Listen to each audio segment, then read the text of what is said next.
they will want to deal with that trauma first. So they will advise you to go to either counseling or therapy.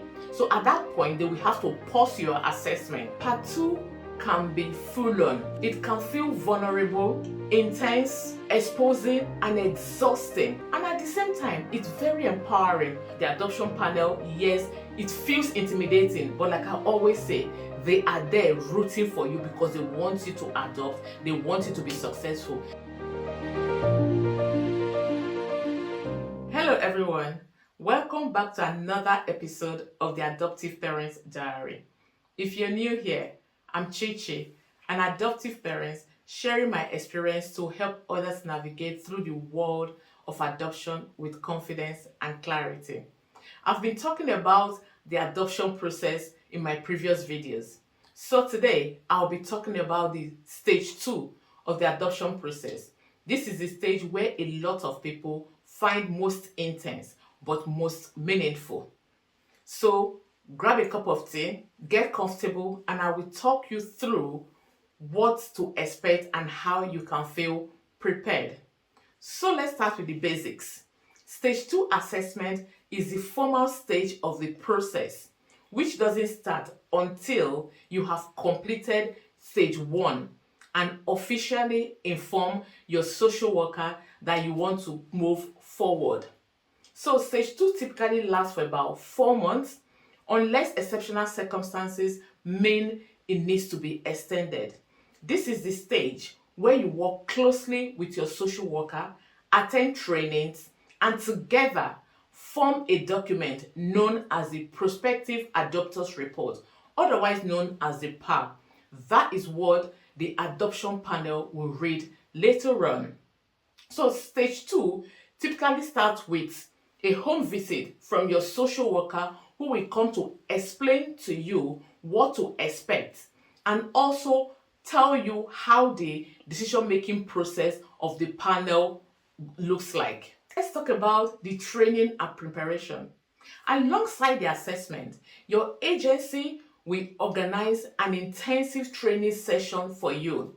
This training helps you to understand trauma, loss, and what children coming from care will expect from you.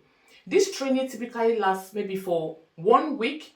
During our time, I think this training was for about 1 week, and it runs from 9 a.m. to 5 p.m. with breaks in between. This all honestly gives you an insight into parenting, because some of us are first-time parents. So in kind of a rounded image or a rounded understanding of parenting and the children coming from care, the type of trauma, the loss and attachment. Honestly, during this training, some of us felt so emotional and upset hearing how the children from care, what they need and what they expect from us. We honestly found this training so valuable. It's sometimes emotional, sometimes confronting. Most children, birth children, does not have any trauma. So this helps you to understand how to parent properly children coming into adoption that you've adopted. After the training, now we have the home visit and the social worker interview. So by this stage, you should have told your employer definitely that you're going through the process, because when the social worker come to you, they will arrange to see you maybe once every week, and the duration for the visit is about between 2 to 3 hours, exploring about you. So you need to tell your employer so they make flexibility at work for you, because all that, and at this visit you have to be present at all times and you have to be engaging.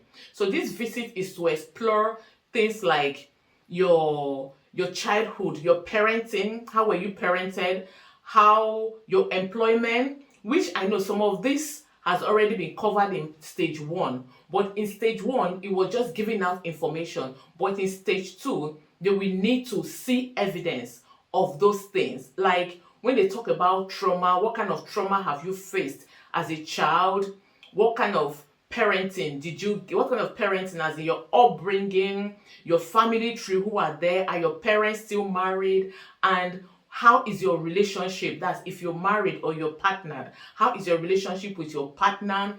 All that they need to explore to know, have a better understanding of who you are. And also, let me just chip this in, that if at the course of exploring all this, and the social worker think that you might have faced some sort of trauma growing up, that might trigger something when a child is placed with you.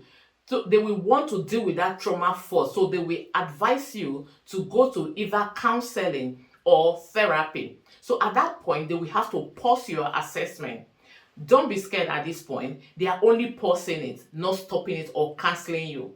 So what they will do is they will pause it, then signpost you to where to get your therapy or counseling. Then they will start again the assessment process when they feel that you're okay, and the counselor or the therapist will send them a letter to say you're fine, you're good to go. Why this is done? Because they don't want this child to be placed in a home that is not stable, that you have your own trauma and you'll be triggered because of them. So that is why this is done.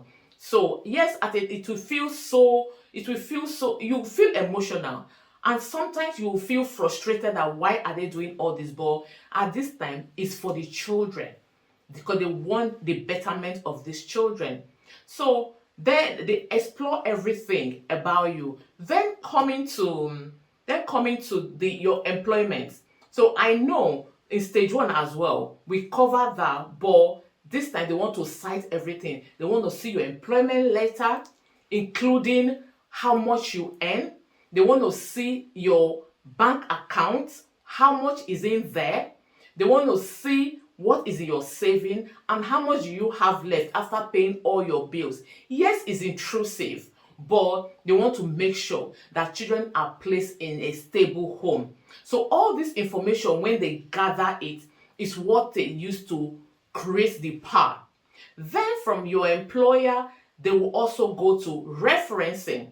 So this referencing, it's now, you give them reference in part 1 of the assessment. Then in part 2, they will need to speak with your referencing. And they will tell you that referencing, maybe 3, 1 must be a family member. So for we used my brother, we used my parents-in-law, and a very close friend of ours. They spoke with them. If they need to, they will go to see them physically. But if chance doesn't permit, and because of technology these days, they can do Zoom meeting or whatever means they feel comfortable for both the reference and the social worker. They do that, and also they will do the DBS. If it hasn't come at this point, they will have to chase it, which is like my DBS in the United Kingdom came through, but the one in my home country, Africa, Nigeria precisely, was yet to come through. So they had to pause our assessment for a while, waited for my DBS to come through before we continued. So all this information gathering is for them to build a picture of our life, what we have built, what we intend to get in the future, just everything around us, and our support network, who is there. And they will talk about our support network also. So this meeting for us, the social worker visited us once every week between 2 to 3 hours, and for a span of almost 4 months consistently. So that is stage 2 for you. And at this end of stage 2, when they finished gathering the information, they created gathering information into the PAR. They will now give you the PAR to read, to see if there's any inconsistency in the information that they've given. If you need to edit anything, if there's any incorrect things, then you would let them know before they will submit this to the adoption panel. If at some point the decision from the adoption panel is not favorable, then you have about 40 days to request for a review from the panel, which they will do. Then after that, you're almost done with the stage 2, and you're looking forward to an adoption panel, which sometimes can be nerve-wracking because you don't know what to expect. The adoption panel, yes, It feels intimidating, but like I always say, they are there rooting for you because they want you to adopt, they want you to be successful. Except, like I said, except on exceptional cases, almost everybody that goes through this stage of adoption gets approved. Like I said earlier on, part 2 can be full on. It can feel vulnerable, intense, exposing, and exhausting. And at the same time, it's very empowering because you learn so much about yourself and you learn how to parent children coming from adoption. So, if you're at this stage already, little tips for you, little advice. Don't be scared because the social worker is there to support you all the way through. Just be honest. Feel comfortable with them, tell them what they need to know, and above all, be ready to learn. Because with adoption, you unlearn and relearn a lot of things. You learn all through in the process. I hope this breakdown helps you feel more prepared and less alone in this process. If you found this helpful, hit the like button. Subscribe if you haven't done so already for more adoption content. Leave your comments in the comment section. I love to hear from you. Thank you so much for watching, and I'll see you in my next video where I'll bring someone with a wealth of experience, a social worker for over a decade, someone who will come to answer your questions about what you need to be looking out for when you're in the process and how you need to prepare. She is presently the lead for Adopters and Early Permanence, Adopt East. Remember, you're not alone on this journey. Thank you so much for watching, and remember, love makes a family. See you in my next video.